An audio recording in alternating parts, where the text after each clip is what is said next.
and welcome to B Movie Euphoria's review of Blood Hook. It's great. That's it. That's the whole review. No, there's a lot more to it. I have to say I enjoyed it, but you can't just say that to someone and say, "Hey, I really like this movie called Blood Hook. You should go check it out," because they're not going to. Because most people, I don't know, most people don't want to spend their time on slashers or something like that. They want a movie with substance, something they're gonna think about later, and and talk about, and what did it mean, like Twin Peaks. I love Twin Peaks, but this movie doesn't really mean anything, but it's really fun and it's really cool because it's got people that weren't ever in another movie, but everybody is really good. I think there's a few characters that it's really hard to like them, but the majority are really, really good and really fun. And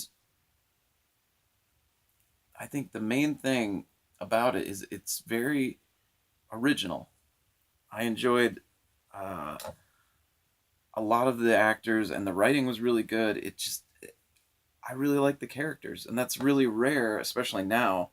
We don't really do good slashers anymore. I haven't seen a really decent, fun slasher movie for a really long time, and this just really made me nostalgic for that kind of film and how it was so well pulled off.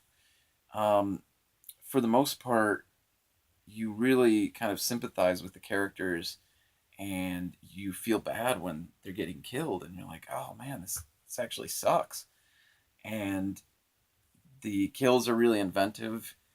Um, there's not a lot of gore, but there's a decent amount of gore. So it's like when you see it finally like come, you're like, oh man, that's horrible. So they really get you, and it's a lot of fun. Um, but yeah, it's really inventive. I guess I should get to the movie itself. It's it was going to be called Musky Madness. That's what the original title was, and that's because the whole film kind of takes place around a fishing contest, pretty much. The film it takes place in a kind of this lake community where it's kind of a very small town, and everybody knows each other, and they have this fair once every year to catch the biggest fish, and it's a big thing to them. It's a big thing. And this group of teenagers comes out there because one of them, his grandfather, um, lived out there, used to, had a nice big house, and they're all going to go out and they're all going to party out there.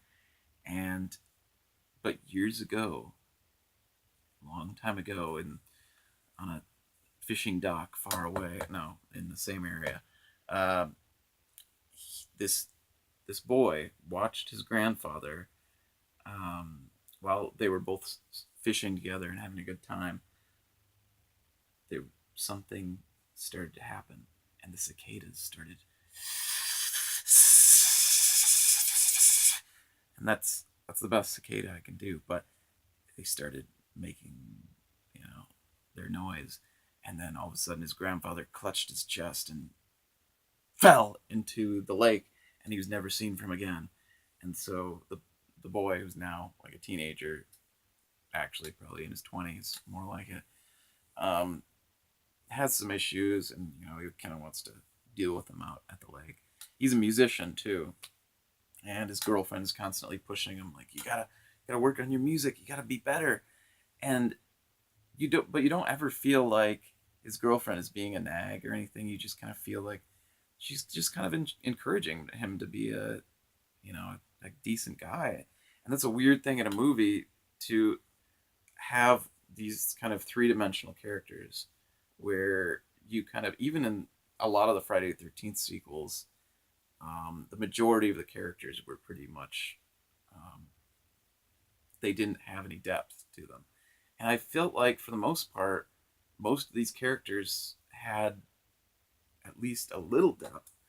Um, okay, so there's the grandson that's out there and who now owns the big house on the lake and everything. There is his friend, which is this really um, super cool new wave guy, which you would think he would be. You kind of think at the beginning he's going to be the annoying guy that kind of like gets on everybody's nerves, but he really isn't. He just kind of walks around with a boombox and plays new wave music all the time, which it's fine. He's got his girlfriend too. They're both kind of out of their element, but the new wave guy really tries to fit in with all the locals, and even though they're all kind of like looking at him like, what are you got an earring and you're wearing a crazy weird striped shirt. I mean, I don't know, but they look at him like that, but he just tries to accept everybody and be nice to everybody, and it's really cool. You really like this guy. And then there's a jock guy who's kind of like the fifth wheel because he doesn't have a girlfriend, and he's kind of awkward, which is weird. It's a very strange reversal because he's the one that's kind of the outcast, the jock guy, the buff guy. I guess he's not really good looking, but he's good looking enough. But he's the one that kind of feels out of place because he doesn't have really anybody to be with. So they're all out on the lake, and obviously people start getting killed.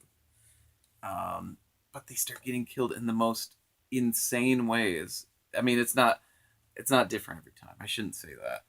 It's always a giant hook coming, and I can't remember what it is, but it's a giant lure, those big red and white things with a hook on the end of it. And this guy, whoever's killing them, is really good with a fishing pole, and he just whoosh, comes out there with it, and it either stabs in their arms and like pulls them into the lake, or stabs into their chests, and it's really crazy. And you like feel it too, because you just imagine what a hook would feel like going in your skin and just yanking at your skin. You just have to go with it because you don't want your skin ripped out.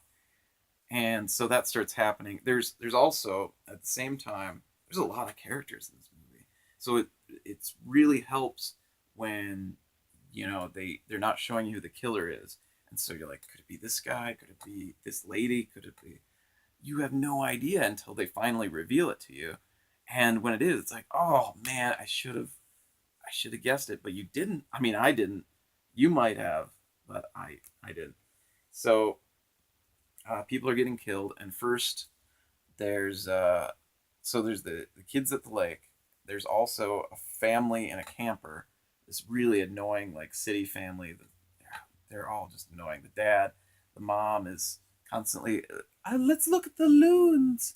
Let's go see the loons. I want to speak to the loons. And the children are little assholes, and the dad's a friggin' drunk. Speaking of that. And so they go out, and they're all out probably to fish and stuff. Obviously, the fishing competition, and so the mom is the first to get hooked while everyone's having dinner at the local restaurant. She gets really mad at the husband, which it didn't really make sense. But anyway, she gets mad at him, goes out on the dock, and gets hooked right away. And so the rest of the family thinks she just went off to go and stay with her sister. And so they think nothing of it. And then more and more people start getting hooked and dragged in and pulled by these giant, horrible hooks and God, it's just, you never know who's going to get it next. But you start noticing something, that every time someone gets hooked, the cicadas start getting louder and louder. And obviously that's part of it. But I've never in a movie seen cicadas used as a sound of foreboding, like an ominous, freaky sound. Because usually you kind of think of cicadas as something that calms you, like a nice, you can listen to them all day long, It's great. But in this, they're very scary and they're very freaky. So whenever the cicadas start like going loud, you know something bad's gonna happen. So that's great. That was another great inventive thing that I've never really seen in a horror film or a slasher film. And so that's happening. The kids are all hanging out. We're getting to know all the teenagers, and they're all cool in their own way. The one jock starts getting involved with.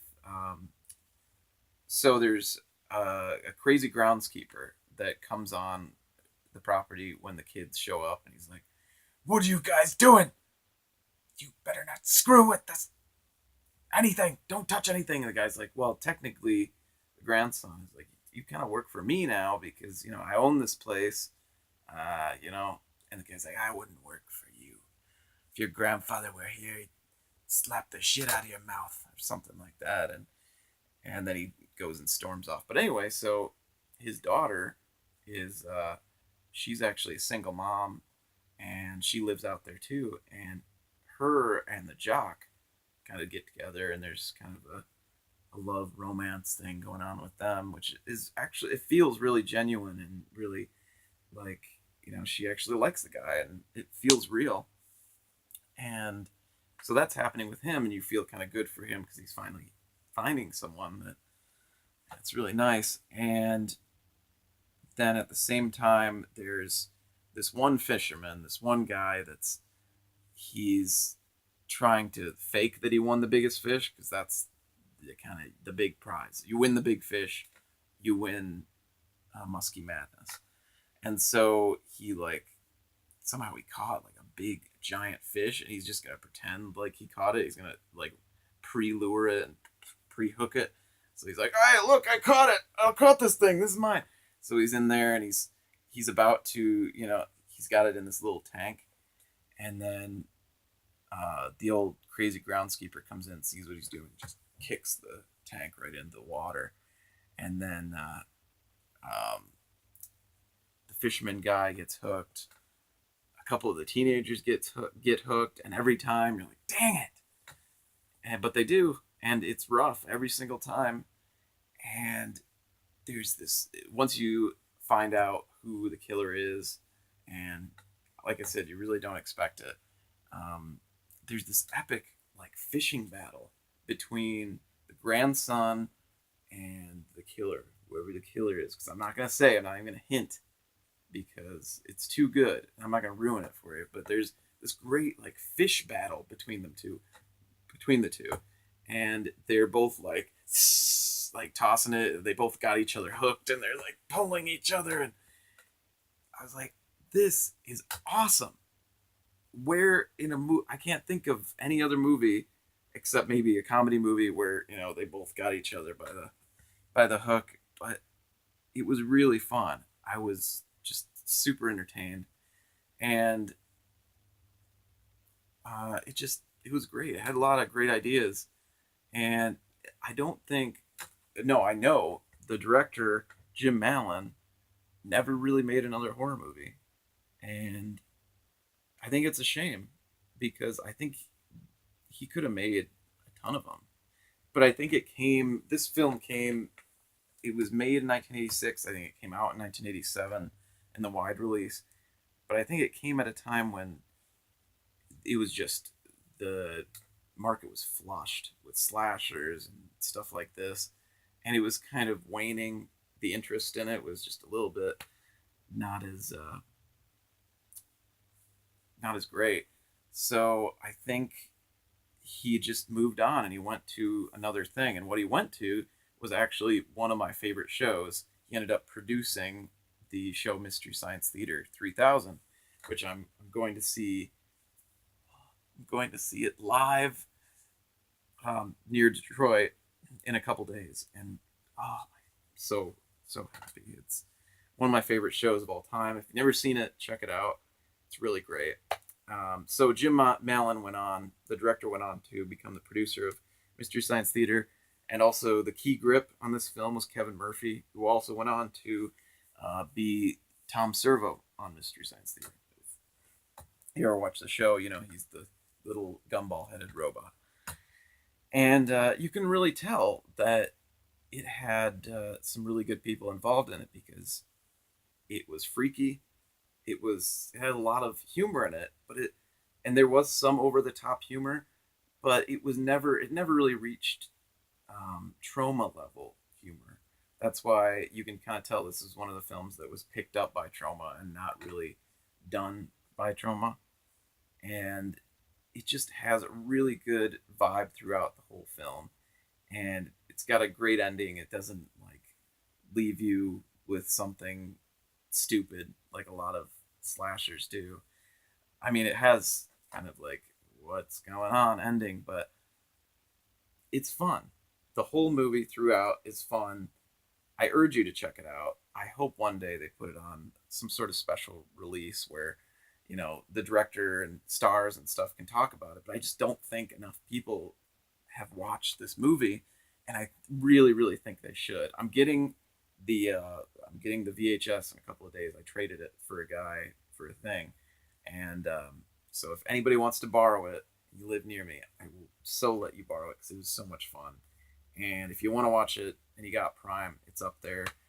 Um, Enjoy it. It was great. Thanks for watching.